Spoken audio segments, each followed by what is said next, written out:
Hi everyone, welcome to EdTech with jReb. I'm Javier Rodagliati and I'm here to share with you a couple of tips for when you're exploring Google Chrome. Before we get started, if you'd like to connect with me, you can follow me on Twitter and you can also visit my website jreb.me where you can sign up for a free monthly newsletter and check out all the past webinar recordings. So let's get started. Now, Google Chrome seems like an easy enough tool that we use every day.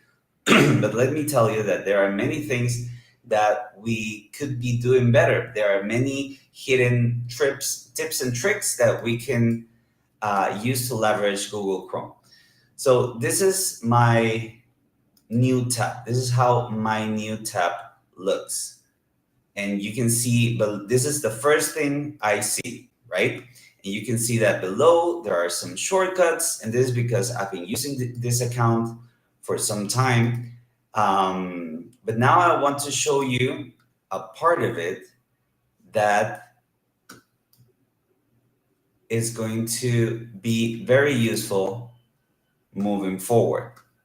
Here, you can see at the top, there are many icons, and this is the bookmarks bar.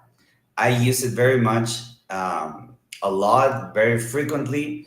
And there's also another feature that I want to show you, which is where you see these four little squares, which are tab groups. Now, this and also extensions, but we're not going to cover extensions, these icons on the top right here.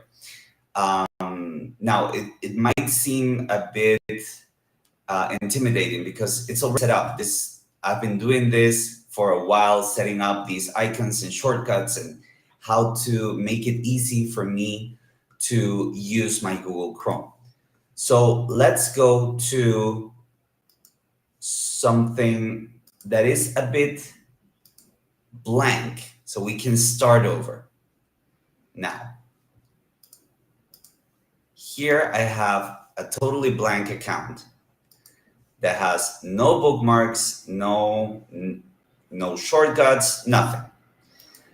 But before we get into all those details that we can add to our Google Chrome page or environment, I want to tell you, I want to share with you a couple of shortcuts that make my life way easier.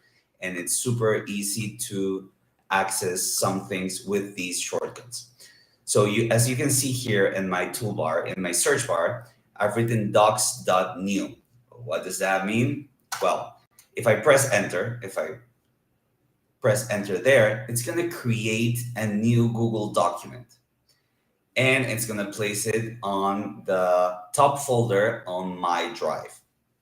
So you can start working right away. You just type docs.new, press enter, and right away you open a new Google document.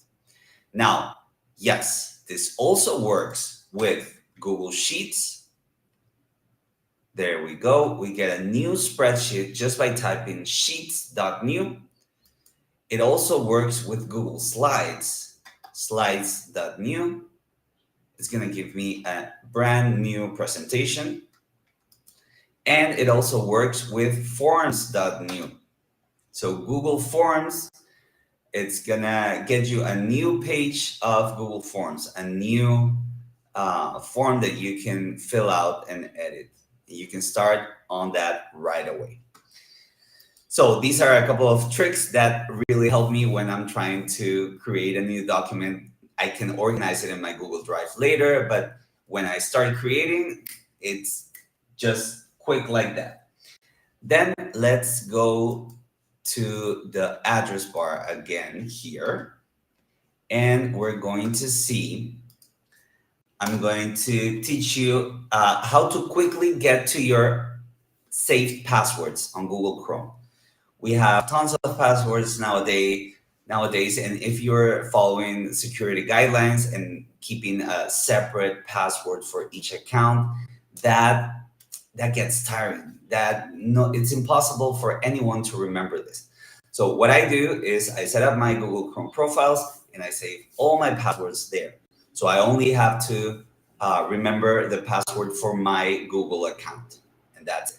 Now, I want to access this list of passwords, and I can go on the address bar on Google Chrome, start typing password, and there's going to be an option like this one that says manage passwords. It might depend on what language is your Google Chrome in, but if you click there, you're going to be taken, and I'm not going to show you my passwords, come on. It's going to take you to the Google Password Manager.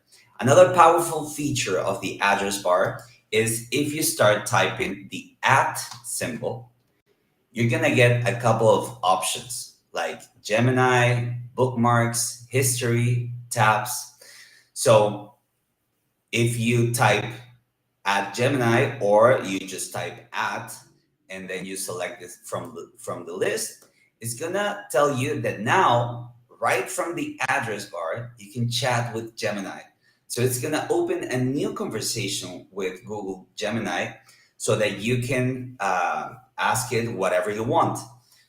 You can write a prompt there, and it's gonna take you to Google Gemini so you can see its answer. You can also select from bookmarks. Let me go back.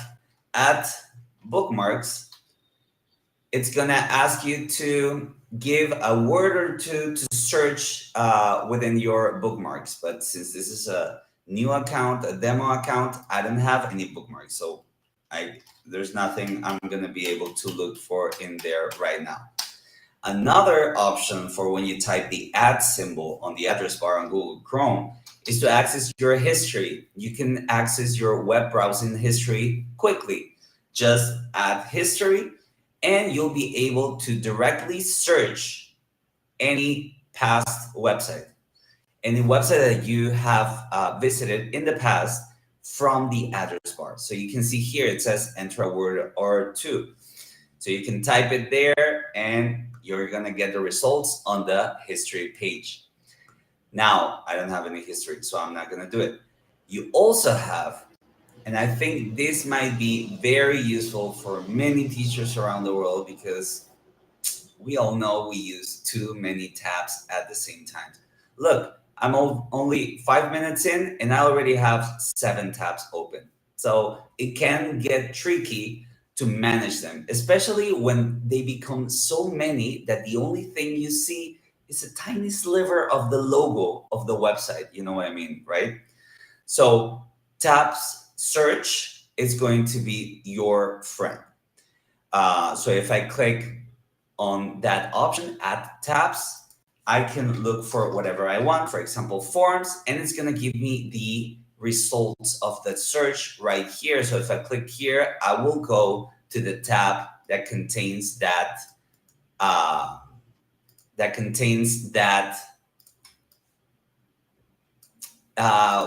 word or two, whatever you type. And that's it for the @ symbol. You can also access that search tabs feature by going to this little arrow on the top right. And if you click there, you're going to get a list of all the tabs that you have open and the ones that you recently closed. Now, I'm going to close up all these. And let's talk about tab groups. As I said, managing tabs can be crazy, right? And it has become considerably easier when tab groups were introduced. What is a tab group? Just like the name says it, it's a group of tabs. So for example, I have this article here of Nat Geo, and I'm going to right click on it and click on add tab to new group. It's going to give me this little outline on the top and a color. I can name this group. Let's say I'm doing some research. I can change the color. Let's give it some pink. And then I can click away. And that's it. Now that group of tabs is saved. I can minimize it like I just did by clicking here on the name. and it will be automatically added to the tab groups menu, which is this little icon that just appeared because I created a tab group, and it's going to start listing all the tab groups that you create. So this feature has not been completely rolled out to all the users of Google Chrome, but it's coming soon. So for example, the version that I have now, which is the latest one, automatically saves the tab groups. There are some versions that haven't been updated yet that you have to manually select to save a group. So of course, I don't want a tab group with only one tab, right? So let's get another tab in there. How do we do that?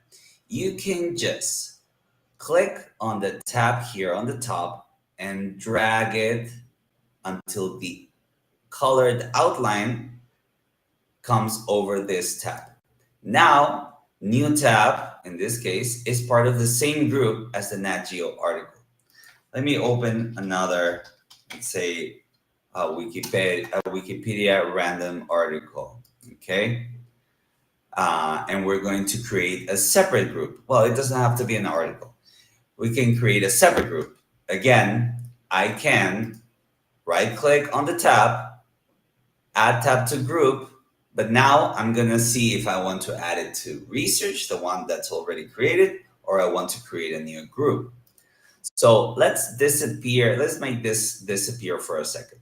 How do I do that? Right-click on the name and then close group. Ungroup, we don't want that right now because ungroup, what it does is grab those two tabs and take them out of the group. If there were more tabs in the group, it would grab all the tabs and just make the group as if it was new. Move group to a new window is opening a new window of Chrome, and it automatically moves these two tabs into that new window. And if I click on new tab in group, it's gonna literally give me a new tab already included in the pink research group.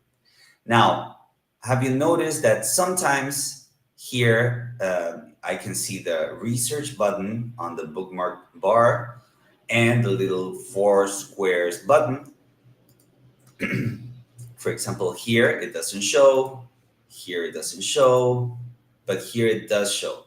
So what I can do to make this permanent, I can go to our 3-dot menu, go to bookmarks and list, and then click on show bookmarks bar, or use the keyboard shortcut if you want to. That will make this bar stay there permanently. So I can change tabs, and now you see the bar stays there, with giving me quick access to all my tab groups. Yes. Now that I can see the bookmarks bar, let's hide this group. In this case, I can, the last two options that we didn't cover are close group and delete group. Delete group closes all the tabs in the group and deletes the tab group, but close group closes all those tabs, but it doesn't delete it. You can see here your tab groups are saved here. So if I click on the 4 squares icon, I can access research. And if I click on that, or on this shortcut that was put here, I can see the same websites I had accessed before. So let's go to some random websites. Okay, so you can believe me that when I close and open again, they're still gonna be there. You don't have to freak out that your tabs are not gonna appear when you open back the tab group. So now we have a Nat Geo article, the Google homepage, and Microsoft Designer, okay? I'm gonna close the research tab group. Wait, did the tab group update it? Let's see. If I right click on the name of the tab group button here, or in the four square icon here menu, and I right click on the name of the tab group, I'm gonna get a list of the tabs that are saved there. So I can see that they're still there, even with the recent changes I made. Nat Geo article, Google homepage, and Microsoft Designer. So I'm gonna click that and I'll open it again. Easy. And just to show you, you can have multiple groups. I'm gonna create a new one here. Let's make this one green. And this is just random, random website. And the other cool thing, besides saving the tabs that you have open, is that even if you have the tab groups open and you still have maybe too many tabs, you can just minimize the groups by clicking on the name when the tab group is open. So right now I clicked on reference, I closed it, then I open it again, I can see the tab, close it, and then I can close research again, and it gives me a new tab. So I can manipulate what appears here on this top part very easily with some tab groups. Yes. Now, let's say Google and Microsoft Designer are not on the research group, but I want to add them. So I can click on the tab that I want to add, and then while holding Shift, I can select however many tabs I want to the right or to the left of it. Let's do it again. I'm gonna put Google homepage out of the group. I'm gonna press Shift, and then I'm gonna click on the last one. It's gonna select the three of them. You can see that how they're highlighted. And then I can click wherever on those tabs and drag them until they have the color outline. Now let's try another one. That's with Shift, right? So I click on one and then Shift, and I click on the last one of the series of tabs that I want to include in my new group. Of course, I can also right click, add tabs to group, and then just select the name of the group. And if I only want to select a few, I don't want to select, for example, Google New Tab and Microsoft Designer, and I only want to select Google and Microsoft Designer, I can select one of them and then press Control on your Windows or Command on your Mac, and then click on the other tab. And that will select only these two, not the new tab one. And I can click and drag until they're part of the group. And if I close it, I don't have to wait for it to save or anything, as long as you have a stable internet connection. And you can see research is here. And if I right click to see its contents, you can see everything is still there. Nat Geo, Google, and Microsoft Designer. Of course, this also works when you close Google Chrome for good. You turn off your computer at the end of the day, and the next day you open it up, open Google Chrome, and your groups are going to be saved, given that you have logged in with a profile, right? I have logged into this window of Google Chrome with my demo account here. So I will see these tab groups when I'm logged in with this same account. Yes. So when the list of tab groups becomes long, and believe me, it will, I already have a list of, I don't know, 30 tab groups. You can always organize them in the way that you want, right? For example, you can have one for morning routine, and you have all the websites that you use for morning routine every day in the morning. Maybe you have a presentation that you have to show. Maybe you have a game that you like to play with your students. And all those tabs are already open in a tab group, safely saved on your Google Chrome profile.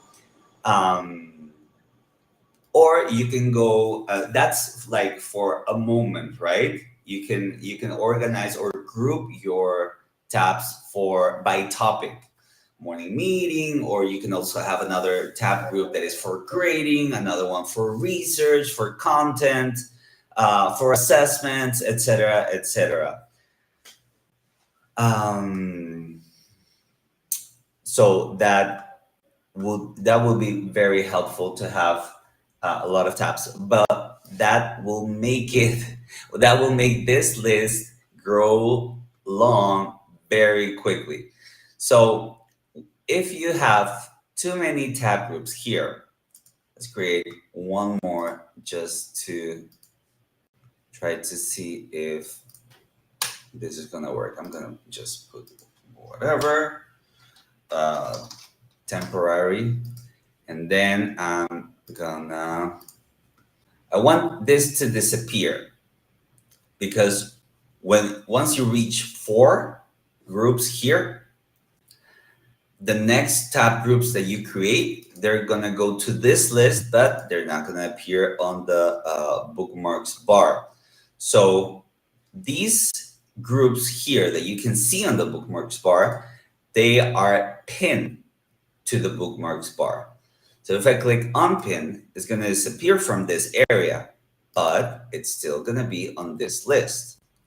So that ties up with what I mentioned before with having a lot of bookmarks here.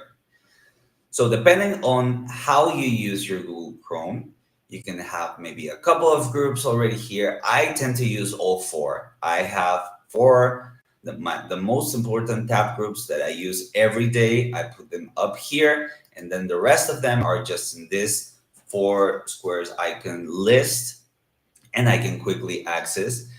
And another thing from that is that it's not only tab groups for saving groups of tabs, but it's also useful for you to access only one file or one website.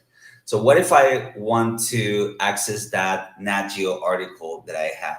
I know that I organized it in a tab group, and I know that article is in the tab group called research. But let's say my research tab group has, I don't know, 10 tabs in it because I was on a mission trying to find content for my class. What if I only want to open one of those websites and I know it's there?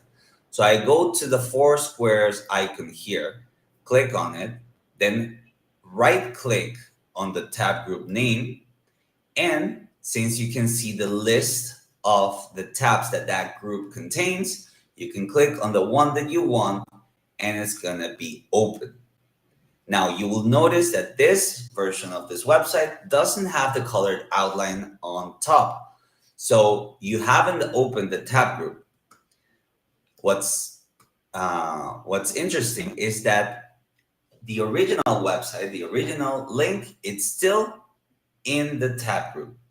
So even if this instance of the website, if you close it, nothing's going to happen to your tab group. You see, Nat Geo article still there. So this could be useful for when you want to access only one of those files or websites that you have saved in groups, right? In tab groups. And that will be very useful. Now, I was talking before about the bookmarks bar here, this great empty space. This is a space for saving bookmarks. Let's say I'm going to go, let me open back this group. And instead of having Microsoft Designer here on a tab group, I'm going to close this group. I'm going to close the temp group. So instead of having Microsoft Designer in a tab group, since it's a platform and not a specific link of a file on Google Drive, for example, that I want to have quick access to, I can save this link, especially at the beginning when you start using new platforms, right? You always forget the link. So if you press Command D on a Mac or Control D on Windows, you will get this little pop-up that says bookmark added. Now it's gonna create a bookmark, as you probably already know. And in the folder, you can select where it goes. So does it go to a folder with all the other bookmarks you might have gotten over the years, maybe? What I tend to do, I believe that once we accumulate a certain number of bookmarks, we never go back to them. So it's easier to have them handy. So what I tend to do is whenever I have a platform that I know I'm going to use, and I don't remember the link or something, I'm going to save a bookmark of it on the bookmarks bar. Click on the bookmarks bar and then done. And now you see here in the bar, I can see the icon of Microsoft Designer and the title of the website, right? Now, imagine you start populating this, as I have. As you saw earlier, I only had icons. Why? Because I kind of recognize already the icon for Microsoft Designer.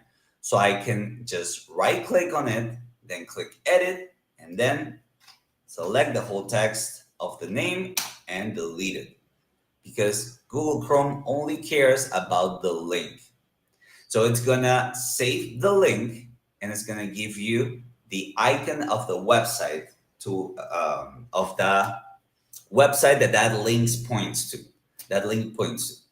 So if I were to, let's say, yeah, of course, maybe you don't recognize Microsoft Designer, but imagine if you have, I don't know, your gradebook spreadsheet and you want to save it there, you are going to recognize the Google Sheets icon, right? Or if you have a specific folder on Google Drive that you access every day and you want to have it really handy, you can recognize the Google Drive icon and you can start accumulating a collection of bookmarks here, right here on the bar. So those are two ways of organizing links that you want to access later. And I think it's a time saver and it's really easy to set up. I always recommend that you do it progressively as you use it, as you get used to this, as you get used to these strategies, you start building your system, right? So you have your tab groups that you can open and close whenever you want. You can close the whole computer, they will be saved. And you can also have your bookmarks over here at the bar. Another easy way to create a bookmark is just by clicking on this star icon here on the right on the address bar. And of course, the tricks about docs.new, sheets.new, slides.new, forms.new, and we also have the @ symbol, right? That can give you quick access to Gemini search in your bookmarks, including the bookmarks bar. And you can also search your history. And if you, as we all do, have a gazillion tabs open, you can search through them by writing @tabs here and starting your search from Google Chrome. So that's it from me.